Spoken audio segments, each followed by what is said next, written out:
Hello everyone, welcome to GS tank. GS tank में आपका बहुत बहुत स्वागत है, जहां पे हम डिस्कस कर रहे हैं इंटायर इंडियन पॉलिटी यानी संपूर्ण भारतीय राज्य व्यवस्था पे। और कल हमने कंप्लीट किया था स्टेट पार्ट को, यानी कि जो पार्ट 6 था हमारा स्टेट यानी राज्य, वो पार्ट कंप्लीट हो गया है, जिसमें मैंने कल डिस्कस किया था हाई कोर्ट और साथ ही साथ सबऑर्डिनेट कोर्ट को यानी कि अधीनस्थ न्यायालय को।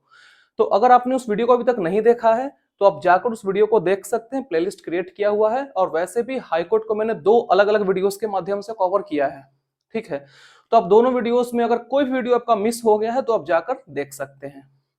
और अगर आप इस चैनल पे नए हैं तो चैनल को आप सब्सक्राइब कर दीजिए, वीडियो को लाइक और शेयर भी कर दीजिए, ताकि आपका जो कंसेप्ट है पॉलिटी का वो क्लियर हो जाए सही से, ठीक है। तो आज हम स्टार्ट करेंगे अपना अगला टॉपिक, यानी कि पार्ट 8। पार्ट 7 हमें पढ़ना नहीं है, क्योंकि वो पार्ट ऑलरेडी एबोलिश कर दिया गया है, जो कि था state related to group B, ठीक है। तो उसको पढ़ने का कोई फायदा है नहीं, क्योंकि वो पार्ट हटा दिया गया है। तो आज हम स्टार्ट करेंगे पार्ट 8 यानी कि यूनियन टेरिटरीज को, ठीक है। तो आइए स्टार्ट करते हैं। यूनियन टेरिटरीज कहने का मतलब है केंद्र शासित प्रदेश, केंद्र शासित प्रदेश। और इसको एक और नाम से जानते हैं जो कि होता है संघ राज्य क्षेत्र, संघ राज्य क्षेत्र। अब इसका दो नाम है, ठीक है, मतलब दोनों का इंग्लिश तो सेम ही होता है, लेकिन दोनों में थोड़ा थोड़ा सा डिफरेंस है, ज्यादा डिफरेंस है नहीं, माइन्यूट डिफरेंस है, ठीक है। वो हम कवर करेंगे, ठीक है। अब बात करते हैं इसके पार्ट की। तो ये कौन से भाग में आता है? ये आता है पार्ट 8 में, ठीक है। और वही बात करते हैं इसके आर्टिकल यानी अनुच्छेद का। तो ये आता है आर्टिकल 239 से लेके 242 तक, ठीक है। लेकिन हम आपको बता दें कि जो 242 है, यानी कि जो आर्टिकल 242 है, उसको एबॉलिश कर दिया गया है। एबॉलिश यानी कि निरस्त कर दिया गया है, अब वो संविधान में है नहीं, निरस्त, ठीक है। और ये था क्या? तो ये था कुर्ग से संबंधित था, कुर्ग से रिलेटेड था ये। कुर्ग एक जगह है कहां पे? कर्नाटक में, उसी से रिलेट करता था ये आर्टिकल 242, जो कि हटा दिया गया है अभी, ठीक है। तो हमें पढ़ना है आर्टिकल 239, 240, 241, ठीक है।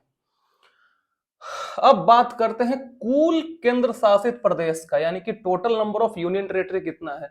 तो वो 8 है, आपको पता ही है कि 28 स्टेट्स और 8 यूनियन टेरिटरीज है, ठीक है। अब इसको याद रखने का तरीका क्या है? तो आप ऐसे याद रखेंगे कि जिस जो ये पार्ट 8 है और 8 इसका यूनियन टेरिटरी है, ठीक है। पार्ट 8 और 8 यूनियन टेरिटरी, क्लियर है। अब आइए देखते हैं आठों यूनियन टेरिटरीज क्या क्या है, ठीक है। पहला है अंडमान निकोबार द्वीप समूह। ये जो ब्रैकेट में ईयर्स लिखा हुआ है, ये बताता है कि ये किस साल इसको क्रिएट किया गया, यानी कि ये कब बना, फॉर्मेशन क्रिएशन आप इसको बोले, वही है। तो जो बनाया गया कब? 1956 में, ठीक है। दूसरा दिल्ली, ये कब बनाया गया? 1956 में। और तीसरा लक्षद्वीप, ये भी 1956 में।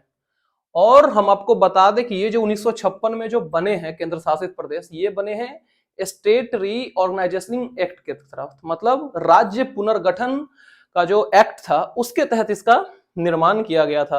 और वो भी कब? 1 नवंबर को किया गया था, 1 नवंबर 1956 को, ठीक है। चौथा बात करें दादर नागर हवेली, जो कि 1961 में बना था।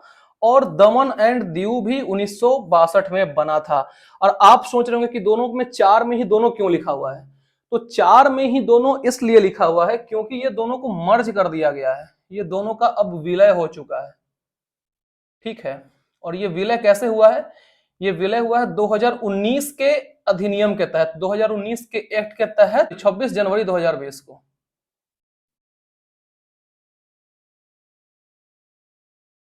जो विलय किया गया है दादर नागर हवेली और दमन दीव का, ये कब किया गया है?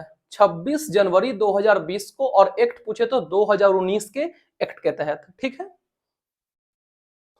अगला है पुद्दुचेरी, इसको कब बनाया गया था? 1962 में। अगला है चंडीगढ़, ये कब? 1966 में। जम्मू एंड कश्मीर 2019 में, ठीक है। और लद्दाख, ये भी कब बनाया गया था? 2019 में, ठीक है। तो इस तरीके से हमने 8 यूनियन टेरिटरीज को देखा है। अब इसके बारे में कुछ फैक्ट जान जाइए। पहला है अंडमान निकोबार, ये जो है सो सबसे बड़ा ये यूनियन टेरिटरी है, सबसे बड़ा केंद्र शासित प्रदेश है ये, केंद्र शासित प्रदेश क्षेत्रफल के हिसाब से, एरिया के हिसाब से, ठीक है। और वही बात करते हैं सबसे छोटा कौन है, तो ये लक्षद्वीप है। सबसे बड़ा अंडमान निकोबार है और सबसे छोटा लक्षद्वीप है, तो यहां पे लिखते हैं सबसे छोटा यूटी, यूनियन टेरिटरी, ठीक है। सबसे बड़ा हो गया, ये सबसे छोटा हो गया। अब बात करते हैं पॉपुलेशन के हिसाब से, तो सबसे ज्यादा पॉपुलेशन कहां पे है, दिल्ली में है। तो पॉपुलेशन के हिसाब से बात करें तो ये सबसे बड़ा यूटी है, सबसे बड़ा यूनियन टेरिटरी, आप लिख लीजिएगा। और अगर पॉपुलेशन के हिसाब से बात करते हैं सबसे छोटे यूनियन टेरिटरी का, तो वो भी लक्षद्वीप ही है, ये सबसे छोटा है, ठीक है। क्लियर है पॉइंट। तो ये कुछ बात हो गया इसके बारे में। अब हम बात करते हैं इसके बाद आर्टिकल्स का, ठीक है। लेकिन आर्टिकल्स पढ़ने से पहले हम आपको एक चीज बता देते हैं, जो कि संघ, राज्य, क्षेत्र और केंद्र शासित प्रदेश। मैंने आपको यहाँ इंग्लिश बताया है कि केंद्र शासित प्रदेश, संघ, राज्य, क्षेत्र इसका नाम है, लेकिन दोनों में एक छोटा सा डिफरेंस है। अब अगर डायरेक्ट हम आपको आर्टिकल 239 पढ़ा देंगे तो आपको ये डिफरेंस समझ में नहीं आएगा, क्योंकि 239 कहता है संघ राज्य क्षेत्रों का प्रशासन, और इंग्लिश अगर पढ़ते हैं तो एडमिनिस्ट्रेशन ऑफ यूनियन टेरिटरी कहा गया है, ठीक है। लेकिन इसके हिंदी की बात करें तो यहाँ संघ राज्य क्षेत्र है, और हम अगर आपको पढ़ा दें सिर्फ एडमिनिस्ट्रेशन ऑफ यूनियन टेरिटरी तो आप इसको समझेंगे केंद्र शासित प्रदेश, ठीक है। इसलिए आप एक डिफरेंस देखिए क्या होता है, ठीक है। पहला बात करते हैं संघ राज्य क्षेत्र का, ठीक है।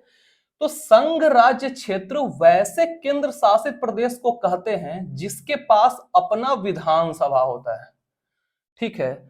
संघ राज्य क्षेत्र भी एक तरह का केंद्र शासित प्रदेश ही है, मतलब वो केंद्र शासित प्रदेश ही है। अंतर ये है कि उसके पास अपना विधानसभा होता है, it has its own legislative assembly, ठीक है। और ऐसे कौन कौन से हैं, जैसे 3 हैं, एक दिल्ली है, एक पुद्दुचेरी है और एक जम्मू कश्मीर है, ठीक है। ये तीनों ऐसे यूनियन टेरिटरी है जिसके पास अपना विधानसभा है, इसलिए इन्हें संघ राज्य क्षेत्र कहा जाता है। क्लियर है पॉइंट। और दूसरा में है केंद्र शासित प्रदेश, जिसके पास अपना विधानसभा नहीं है, यानी कि इसके पास अपना कोई लेजिस्लेटिव असेंबली नहीं है, ठीक है। तो ये क्या होगा, ये केंद्र शासित प्रदेश इनको कैटेगरी में आते हैं। ये एग्जाम्पल में क्या हो जाएगा, तीनों को छोड़ के, यानी कि इन तीनों को छोड़ के जो बाकी बचे 5 वो आ जाएंगे केंद्र शासित प्रदेश में, और जिसके पास अपना विधानसभा है वो आ जाएंगे संघ राज्य क्षेत्र में। उम्मीद करते हैं कि आपको ये पॉइंट क्लियर हो गया हो, ठीक है। अब स्टार्ट करते हैं इसके पहले आर्टिकल पे, ठीक है। तो इसका पहला आर्टिकल क्या है, 239, जो कि कहता है संघ राज्य क्षेत्रों का प्रशासन। अब आप ये ठीक तरीके से समझ पा रहे होंगे, ठीक है, कि संघ राज्य क्षेत्रों का प्रशासन के बारे में कहता है क्या, आर्टिकल 239, जिसका आप इंग्लिश में बोल सकते हैं एडमिनिस्ट्रेशन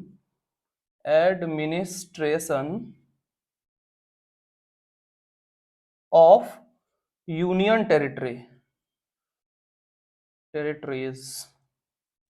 ठीक है। ये इसका इंग्लिश हो गया, ठीक है, जो कि रिलेट करता है उसके प्रशासनिक व्यवस्था से संघ राज्य क्षेत्र के, दैट्स ऑल, ठीक है। तो आप इस पर नोट डाउन या स्क्रीनशॉट इसका ले लीजिए, फिर इसके आगे आते हैं। इसके आगे बात करते हैं कुछ पॉइंट्स पे, ठीक है। ये आप मत समझिएगा कि आर्टिकल 239 से बिलोंग करता है, ये सेपरेट पॉइंट है, ठीक है, जिसमें कहता है कि केंद्र शासित प्रदेशों में केंद्र का नियंत्रण होता है, ठीक है। जो यूनियन टेरिटरीज होता है उस पर किसका कंट्रोल होता है, उस पर सेंटर का कंट्रोल होता है। अगर आप इस शब्द को तोड़ें, केंद्र शासित, यानी कि शासन कौन करेगा, केंद्र करेगा शासन, ठीक है। यानी कि केंद्र शासित प्रदेश में शासन किसका रहेगा, केंद्र का रहेगा, यानी बोले नियंत्रण उसका होता है, ठीक है। अगला है, यहां के राज्य सरकार को सीमित शक्तियां प्राप्त होती है। राज्य सरकार कहने का मतलब इसको राज्य मत समझिएगा, ये बात यूनियन टेरिटरीज की हो रहा है, ठीक है। तो ये स्टेट फॉर्म की बात हो रही है। तो कहा गया है कि जो राज्य सरकार है, यानी कि जो अपना गवर्नमेंट होता है केंद्र शासित प्रदेश का, उसके पास लिमिटेड पावर्स होती है, ठीक है। उस पर कंट्रोल किसका होता है, सेंटर का होता है, ठीक है, वही कहा गया है इसमें। अगला पॉइंट है कि 3 ऐसे यूनियन टेरिटरीज हैं जहां विधानसभा है। अभी थोड़ी देर पहले मैंने आपको ये बताया था, जिसके कारण विधानसभा, उसके कारण क्या हुआ कि यहाँ मुख्यमंत्री बैठते हैं। ठीक है, विधानसभा होगा तो मुख्यमंत्री तो बैठेंगे ही, ऑब्वियस सी बात है। तो वही बात यहाँ पे कहा गया है, जैसे दिल्ली में सीएम होते हैं, जम्मू कश्मीर में सीएम है और पुदुचेरी में भी सीएम है। अब बात आती है कि यहाँ के सीएम की नियुक्ति कौन करता है। ठीक है, सीएम की नियुक्ति कौन करता है? राष्ट्रपति। सीएम की नियुक्ति का काम किसका है?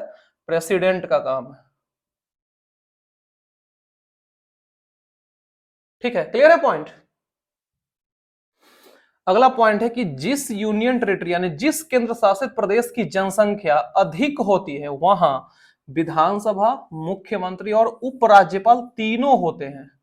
कहने का मतलब है कि जिस यूनियन टेरिटरी यानी जिस केंद्र शासित प्रदेश का जनसंख्या ज्यादा होता है, तो अभी मैंने आपको बताया था कि दिल्ली का सबसे ज्यादा है, तो वहां पे तीनों बैठेंगे। कौन कौन?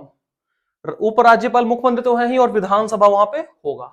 ठीक है, वहां पे तीनों होता है। क्लियर है। उपराज्यपाल करने का मतलब क्या है? Deputy governor. डिप्यूटी गवर्नर, वहां राज्यपाल नहीं उपराज्यपाल होते हैं। ठीक है, और मुख्यमंत्री सीएम तो समझ ही गए आप। अगला है कि जिस यूनियन टेरिटरी यानी जिस केंद्र शासित प्रदेश की जनसंख्या कम होती है वहां प्रशासक होते हैं। वहां ये सब नहीं होते, वहां मुख्यमंत्री, उपराज्यपाल, विधानसभा ये सब नहीं होता है। वहां क्या होता है? वहां पे प्रशासक होता है। प्रशासक बोले तो एडमिनिस्ट्रेटर, एडमिनिस्ट्रेटर। ठीक है, वहां क्या होता है? प्रशासक होता है। ठीक है, तो ये पॉइंट हो गया कुछ यूनियन टेरिटरीज से रिलेटेड। ठीक है, अब बात करते हैं इसके आगे के आर्टिकल का, यानी कि 239 तो हो गया। अब आते हैं 240 यानी 240 पे। ये क्या कहता है? यह अनुच्छेद राष्ट्रपति के कुछ केंद्र शासित प्रदेशों के लिए नियम कानून बनाने की शक्ति देता है।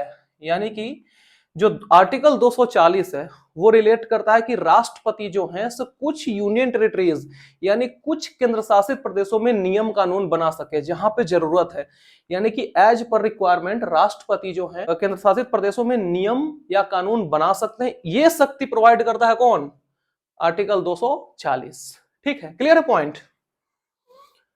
अगला पॉइंट कहता है कि यह अनुच्छेद केंद्र शासित प्रदेश के उच्च न्यायालय के विषय में जानकारी देता है। यानी कि यूनियन टेरिटरीज में जो हाई कोर्ट होता है उसके बारे में बताता है। क्या? 241। और हम आपको कल भी ये बात बता चुके हैं कि ऐसे 2 केंद्र शासित प्रदेश हैं जिसके पास अपना हाई कोर्ट है, यानी कि उच्च न्यायालय है। ठीक है, और ऐसा कौन कौन सा यूनियन टेरिटरी है? पहला है दिल्ली।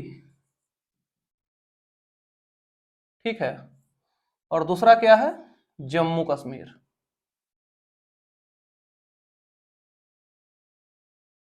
दिल्ली और जम्मू कश्मीर ऐसे 2 यूनियन टेरिटरी हैं जिसके पास अपना हाई कोर्ट है। और ये यूनियन टेरिटरी के हाई कोर्ट के विषय में जानकारी कौन देता है? आर्टिकल 241। ठीक है, क्लियर है पॉइंट। तो आप इसको एक बार नोट डाउन या स्क्रीनशॉट ले लीजिए। फिर इसके आगे आते हैं, एक छोटा सा पॉइंट बचा हुआ है जो है स्पेशल प्रोविजन फॉर दिल्ली। ठीक है, उसके बारे में देखते हैं। आइए अब देखते हैं हमारा आखिरी टॉपिक, यानी कि यूनियन टेरिटरी का जो आखिरी टॉपिक है वो यही है। क्या? दिल्ली के संबंध में विशेष उपबंध। ठीक है, इसको इंग्लिश में बोले तो स्पेशल प्रोविजंस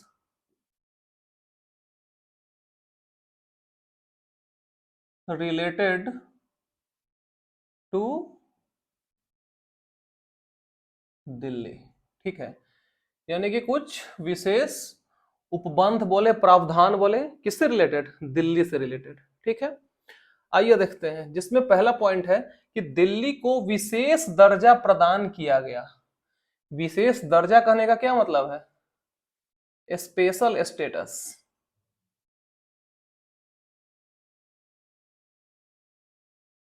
यानी कि दिल्ली को जो है सो स्पेशल स्टेटस दिया गया। और किस संविधान संशोधन के तहत?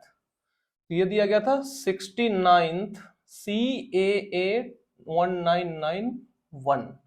यानी बोले तो 69वां संविधान संशोधन अधिनियम 1991 के तहत दिल्ली को विशेष दर्जा दिया गया, यानी कि स्पेशल स्टेटस प्रोवाइड किया गया। ठीक है, किसके सिफारिश पे, यानी कि जो ये लाया गया यानी कि विशेष दर्जा दिया गया, और किसी के सिफारिश पे तो दिया गया होगा, तो वो किसके सिफारिश पे दिया गया है? वो दिया गया है बाल कृष्ण समिति, बाल कृष्ण समिति के सिफारिश पे, बोले तो on the recommendation of Balkrishna committee. ठीक है, और इसी के तहत क्या हुआ, 69 सीएए के तहत ही दिल्ली में विधानसभा और मंत्री परिषद का गठन किया गया, यानी कि लेजिस्लेटिव असेंबली और काउंसिल ऑफ मिनिस्टर्स का गठन किया गया। ठीक है, ये पॉइंट क्लियर है। अगला पॉइंट कहता है कि दिल्ली और पुद्दुचेरी संघ राज्य क्षेत्र के विधानसभा को यह अधिकार दिया गया कि वे राष्ट्रपति चुनाव में भाग ले सकते हैं। और ये जो अधिकार दिया गया, यह जो अधिकार दिया गया कि वे राष्ट्रपति के चुनाव में भाग ले सकते हैं, वो किस संविधान संशोधन अधिनियम के तहत? तो ये दिया गया 70वां, यहां हिंदी लिख देते हैं, यहां इंग्लिश हो गया, यहां हिंदी लिख देते हैं, 70वां संविधान संशोधन के तहत। और ये कब लाया गया था? ये लाया था 1992 में। ठीक है, तो ये जो अधिकार दिया गया दिल्ली और पुद्दुचेरी के विधानसभा को, ये किस संविधान संशोधन के तहत? तो 70वां संविधान संशोधन अधिनियम 1992 के तहत। ठीक है, और एक चीज और है, ये 69 सीएए के तहत ही दिल्ली को क्या क्या बनाया गया? National capital territory, national capital territory भी बनाया गया। ठीक है, और इसी के तहत जो पहले एडमिनिस्ट्रेटर थे, प्रशासक हुआ करते थे, उसको किससे रिप्लेस कर दिया गया? उसको उपराज्यपाल से रिप्लेस कर दिया गया। यानी कि इस अधिनियम से पहले वहां पे प्रशासक होते थे, लेकिन इस अधिनियम के बाद से यहाँ पे उपराज्यपाल होने लगे। ठीक है, यानी कि उसको डेजिग्नेट कर दिया गया, रीडिजाइन कर दिया गया। ठीक है,